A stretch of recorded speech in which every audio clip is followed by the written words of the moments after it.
Hello, I'm Terry David Mulligan, and this is Mulligan Stew, the podcast, music, film, food, and wine.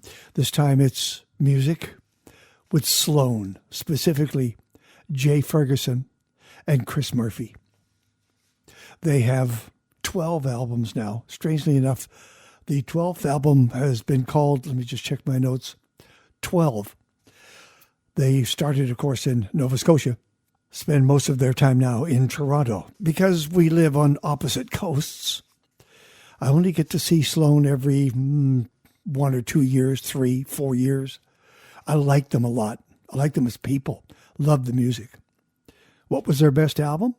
We'll ask them in just a second. This session, I kind of intercepted the guys as they were touring Vancouver Island. I knew in order to I could see the tour dates, and I thought, they're going to drive right by me on this date. And if I meet them backstage at the Port Theatre where they were going to play, they couldn't go anywhere. They couldn't run away. They couldn't lock me out. I'd just be an annoyance, and they'd have to talk to me. And they did. I said, I only have one question, really, one question.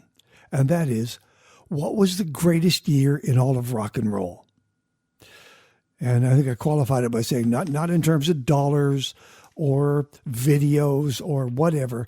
It's what was the greatest year of releases, of bands, of albums in all of rock and roll. And I walked in and I told them straight up that I felt it was 1965, and I'll explain in a moment. Jay Ferguson is going to talk about the year 1984. For some reason, and Chris Murphy is going to talk about the year 1968, and we all have our points. I'm hoping that we can do this on a semi-regular basis with a number of people who really do know the history of rock and roll music, because these guys do. They know what they're talking about, sort of. Here's a conversation with Jay Ferguson, Chris Murphy from Sloan, answering the musical question, what was the greatest year in all of rock and roll? You guys are on the road. You were last night where? Do you remember?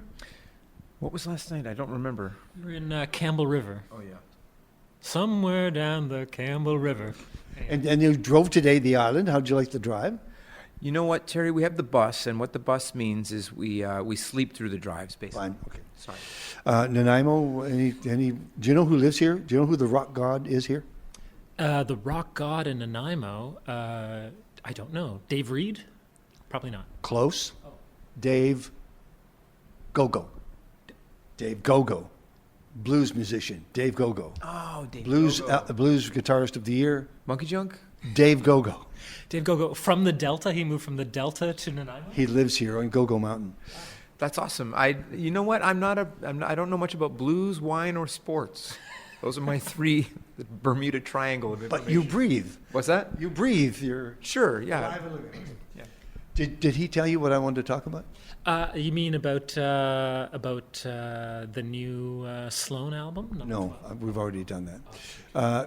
It was about just because I know that you guys are music fans and you're archivists, and you talk about such things. So what was the greatest year in rock and roll? Can we just get right into it? What was your first thought, Jay?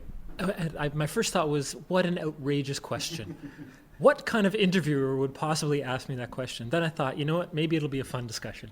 I don't know. I think Chris and I maybe have talked about 1968, but I hear that you have a different year, and I feel like I could make a case for maybe 1984. 84. Can I jump in here and say, I was in high school in 1984. I absolutely hated the music that was happening. I'm sure it's great now, and I would be nostalgic for it, but I remember thinking in 1984 that I wished it were 1968 or anything prior to 1980 anyway, when all the great groups were happening. Anyway, I'm going to say 68. I'm just going to quickly say the White Album, which is the peak of everything, Village Green Preservation Society, and Beggar's Banquet. You know, maybe my favorite Stones album. So beat that. Oh, Odyssey and Oracle. Well, that's a limited range of bands, all white, all British. Okay. I'd like to add to the White British by two Bee Gees albums, Horizontal and Idea, both came out in 1968. Two of my favorite Bee Gees records as well. But I'm just adding more to the plain white tapioca. The other white is White Light, White Heat by the Velvet Underground. Yes. Okay, fine, good. Maybe we could work from 65 out because I have done my research as opposed to you guys. So let me just give you this. And I typed this on a 15-minute flight. No, To be clear, Terry, you're suggesting that your favorite year in rock or music is 1965. I thought it was 67 because that was Sgt. Pepper. Yeah, that's great. Sgt. Pepper. You can't knock that. First Velvet Underground. Sgt. Pepper, not in the top 5 Beatles albums, but that's another podcast. That's bogus. That is so bogus. White Album, Rubber Soul, Abbey Road. Revolver. I prefer Hard Day's Night. Hard Day's Night. I believe you're making my case for me. Let's check this out. This is 1965, just as an overview. Motown is at its peak. Totally at its peak. Temptations, Smokey, those Smokey. Supremes, Diana Ross. But all of the Motown reviews are on the road. You know how flashy that was. Okay, that's first thing. That's a great year. That's great. I'm a big Motown fan, and I hear you on that front. At the same time, Stax Volt in Memphis, Otis, Booker T, all of those acts that happened, Sam and Dave, those Stax Volt reviews that were going out on the road, wicked good. Yeah. Exciting. You're making me feel kind of white here, Terry. I didn't mention any of those. What James Brown record came out in 65? Okay. You know what? I can't tell you. Jay can. Please hold. Please hold. We'll look that up. In Los Angeles at the same time, The Byrds, Sonny and Cher, Righteous Brothers, all the Byrds, Sonny and Cher. Sonny and Cher, all the Byrds spin-offs, right? The Burrito Brothers, all that country rock that was happening. Yeah, but like Help is the worst Beatles album that came out. I mean, Rubber Soul. I'll get you there. Okay. So anyway, L.A. was happening, and that whole country rock thing that eventually showed itself as the Eagles and all those guys. Okay, Kinks, Hollies, the Beatles. Now, Beatles were that year released Rubber Soul and Help. That's true. That's true. Rubber Soul did come out at the end of '65, so that's pretty high watermark for them already. That was a change for them. That was a big. So we can work it out. Yeah. We can work it out. 65. Is that 66? Oh gosh, I forget. Sorry. Yeah. It's right before it or right after it. It's right in that era. Yeah. Very close, right? Yes. Yeah, I agree. James Brown's album that came out in 1965 is "Papa's Got a Brand New Bag." Wow, that's a pretty good album. That's a good album, man. Also featuring Mashed Potatoes USA, that classic that everybody knows. USA, like there was already a Mashed Potatoes. UK. Well, it's a British staple. I had to make. Jay Ferguson, Chris Murphy from Sloan for the podcast Mulligan Stew. We're in Nanaimo, backstage at the Port Theatre. Every year, guys, has one album that is a landmark album, and you've already mentioned some of those. In this case, Bob Dylan released 2 albums that year. Can you name them? It's Highway 61 and Bringing It All Back Home. Exactly that. Highway 61 Revisited. Sorry about that. Right. Bringing It All Back Home. Loved it. Like sports, the blues, and what was the other thing? Bob Dylan, also not on my radar. However, like a Rolling Stone, 6 minutes and 12 seconds of single, classic, brilliant, perhaps the greatest rock and roll song ever recorded. You can go ahead and think that. Chris has never heard that song. I don't know anything about that guy. I'll stand up that record. That's my favorite Bob Dylan record, Highway 61 Revisited. It's like a Chuck Berry, like a rock and roll record with like crazy, almost psychedelic words on top of it. I think Robbie's in there on guitar. I know Al Cooper's in there, certainly. Yeah. It's great. Great recording. Sounds awesome. Like a freaking Rolling Stone. Okay. Anyway, that's my case. I just that's fair. No, 65. 65 is very exciting. The Who, My Generation, the first album came out 65. That's a very exciting record. I would like to do, if I did the top year, I would make sure I wouldn't start at January to January. I would go May 67 or whatever. Well, it's true. It's kind of like the 60s didn't really start in 1960. They started in like 1963. They ended in 69. The 70s started in 1969 and went till about 1981 or 82. That's kind of the way I think of it. Perfect. Way to go, The Jay. 50s were 1955 to about 63. I'm so proud of you. Okay, so what year do you want to champion then? I was kind of wanting to I'm going a little bit off. Jumping into the future a little bit. Chris was not happy with 1984 during 1984, but 1984 was a year that I felt like I really got into a lot of modern music that kind of stayed with me. It would have been the first album by the Smiths from England, the Smiths, and then also Hatful of Hollow, which is another record they released the same year. Good record by the Smiths. Well, not quite. And REM, Reckoning, which is their second album, was a big record for me. Purple Rain by Prince. I'd already gotten into Prince 1999, so I was ready. I was ramped up and set for Purple Rain. I was there 7 o'clock on Barrington Street at the Paramount Theater for the first showing. It's funny you say that because I was like a U2 fanatic, and I was really primed and ready for the Unforgettable Fire, which was kind of softer, but like Yeah. I still loved them so much at the time. That was good. And also it was a big year for the American underground renaissance when you had the Replacements. They had an album called Let It Be. Husker Du put out the record Zen Arcade, and I think that sort of had a long-lasting influence. The Jesus and Mary Chain put out their first singles in 1984. I think 1984 for me stands up as a year that I remember really liking current music and a lot of records that have lasted for me. Isn't it more about you and not about the world in general? Well, what isn't? Everything's about me. Oh, okay. No, but I do that. But I think Purple Rain, like you can't knock it. It's You Prince. can't. It's great. And I still think that the early REM records stand up, and the Smiths. If the Smiths reunited today, they'd be playing stadiums. And I think also Madonna, that album, Like a Virgin, came out. Bruce Springsteen, Born in the USA, not my favorite record, but it's the album that sort of put him in a stratosphere that was untouchable. I don't know. And Tina. Oh yeah, Tina Turner, Private Dancer. I saw her on that tour. That was good. That was pretty. Maybe not her best, but I don't know. To me, I think there's still landmark albums, but it is a little bit personal. You're right. It was her best, I mean, financially. Yeah, it brought her back to life after the whole Ike scenario. And After she ran across 5 lanes of freeway to get away from Ike. yeah, that's awful. Out the back door of the stage, Yeah. across a freeway Yeah. to get away. Right. So that's why 1984 is the best year. And also, I think her greatest work really was the scene she did on Saturday Night Live with Ed Grimley, where Ed Grimley opened up the fridge and nothing but onions. He had nothing but onions to serve Tina Turner. That was pretty awesome. What year was that?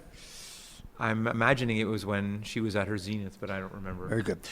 And so, Chris, tell us what year you want to champion. You want to? I thought I already did. I was going to do 68, although it makes me feel like I was like the White Album, the Kinks, Village Green Preservation Society, and Beggar's Banquet. That's my favorite music. But again, it's so silly because I could also do 69. I like the first 2 Black Sabbath records and the first 2 Led Zeppelin records. It's an impossible thing. I'm going, for the sake of this podcast, I'm going to say 68. But that makes me think that I work for Rolling Stone or something. Let me. You're the first one to mention Led Zeppelin, which is criminal. You're the first. I can't believe it. Which album? Well, I mean, in 1969, the first one and the second one, I believe, came out. And but the best one is probably 4, then 2, then Physical Graffiti, then 1, then I don't know. Okay. Houses of the Holy. I'd stick up for Houses of the Holy. When's that? That's more like 72. It's not in the top 4. What? Oh, okay. What about? Did you say Zeppelin 4? Yeah, Zeppelin 4 is Okay, the first one. yeah, okay. Oh, by the way, I found a James Brown record that came out in 1968. That's really good. I Can't Stand Myself When You Touch Me, and it's an excellent record. I have that one at home. It's good. I thought I knew you, and I don't know you. None of us have mentioned a Canadian group influenced year thingy. Where's that first Canadian single that made a year something special? Which one was it? What year is Blue by Joni Mitchell? Is that 1971? 71. That's like the best Canadian record. That or Court and Spark, maybe. Court and Spark's a few years later. I don't know. You could make a case for Neil Young, I suppose. 1969 is everybody knows this is Nowhere. That's a great one. Yep. 69, I'm in Morocco, and I hear the band. I'm in an all-tile house over top of a well, so there's a natural echo, and I hear the band's second album on a cassette, and I thought I'd died and gone to heaven. On a cassette in 71? 69, 70, somewhere. Yeah. Cassettes. I didn't even think cassettes were around then. Yeah, I know. I never got into the band either. God damn, you're a disappointment. That's the one I like the most. Like, there's music for the Big Pink, everybody goes on about, but I kind of like the second album the best. I think it sounds kind of cooler. It's got a little bit more of an edge. It's a little bit more rock and roll. I like it. I'll stand. Yeah, no, of course that's up in the pantheon, but also it wasn't something that hit me the first time I heard it. I didn't know it so well. Didn't change you. Like Dirty Mind by Prince? No, not the same way. I just thought they were all like Depression era fetishists that were wearing suspenders and pretending everything. But you went for the visual. What about the music? No, of course they're great. I think the songs are good too. I just think of them as being kind of like pork pie hat, no fun, like frowning people. Black and white. But I get that. Sepia, worse than black and white. Get a beard. Yeah. Get a razor. Okay, here's the thing. Well, that's what Jay's other did you say that on you said 68 was long hair, but before facial hair? Yeah. It's kind before, of like prime era. Before it got too heavy. Yeah, like the Beatles kind of looked amazing. Anywhere from like Lady Madonna recording to like White Album. Like Yeah, nice before the beards, yeah. So now you pulled something up on the screen. Shall we tell people what that is? What was it called? It's some who cares guys. Like he goes on about the 15 greatest years in music history. Now I do not vouch for this, but he puts number one as 69, then 71, then 91, which is interesting. We were kind of almost around for that. Our band had formed, but we didn't get to capitalize on that. I don't see 92 anywhere in here. So 1970, 1965 doesn't show up for a while, Terry. Even though I think you made a great case for here, 73. 73 is pretty Not good. bad. That's Elton John, 73. Yep, 77 is good. It's got Guys, 77. 77. What about that, Terry? It's not bad. 77. 77, yeah. Pistols. Can we look at 67 for just a second? Yeah. Let's go back. Go back. Talk amongst yourselves. Is it? Have I? Okay, here we go. Yep. So it's Sgt. Pepper's, I think, and technically Magical Mystery Tour as well. That's right. Yeah, well, there it is. And then Doors, Cream, Jimmy, Leonard Cohen, not my bag either. The Who Sellout. That's a great one. That's great. Days of Futures Past. Come on, man. I never loved a man the way I freaking love you, Aretha Franklin. Yeah, that's pretty exciting. That's a good year. Yeah, that's not bad too. Yeah, I mean, but all these years are good. Like, the thing is, like, I wish I could. When are the worst years in music history? I'd like to, can we do another podcast? Of course we can. Of course we can. Okay, here comes the last question. The greatest year in Sloan music history, Chris. Well, when we were arguably part of something, the zeitgeist a little bit in Canada would be 96, 97, when, we were on people were talking about us, we were on bigger like Edge Fest tours and that kind of thing. But I don't know, I really like the record that we made in 2006. We made a 30-song record. I don't know how many people talked about it, but I thought that we were defiantly making a double record when maybe our star had already burned its brightest and we're still going regardless of what people thought about us. I like that too. I do think that maybe 98, 1999 was a pretty good year where we made 2 albums pretty quickly and also a triple live album at the same time. So it was a lot of music really compacted into a short space of time. 18 months or something. Yeah, it was a fruitful period of good music, I thought. Very cool. Who's a better band, Sloan or Triumph? Well, I'm going to say Sloan, but can I tell you a quick story about Triumph?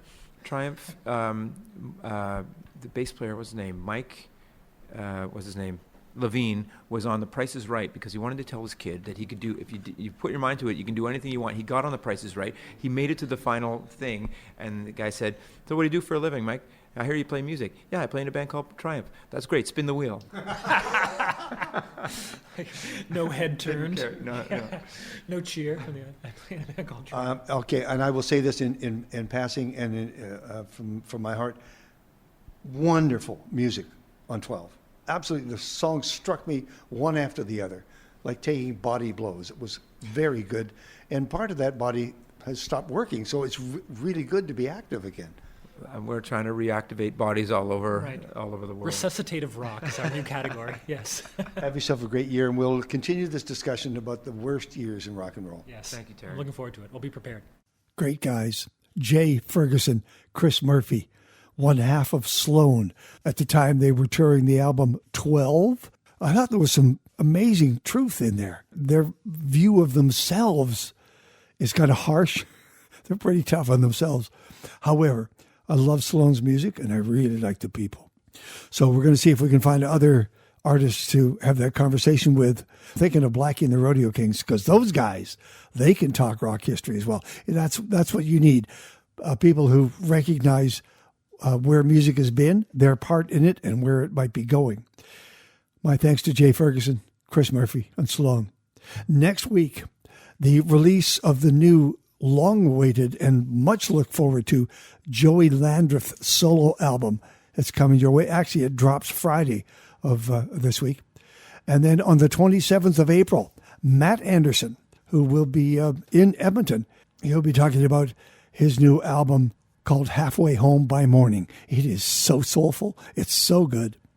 Produced by Steve Dawson, who's another podcast interview that I'm looking for. So next week, Joey Landreth. In 2 weeks, Matt Anderson on Mulligan Stew, the podcast, music, film, food, and wine. Please subscribe on Spotify, Google Play, or Apple Podcasts. Thank you for listening.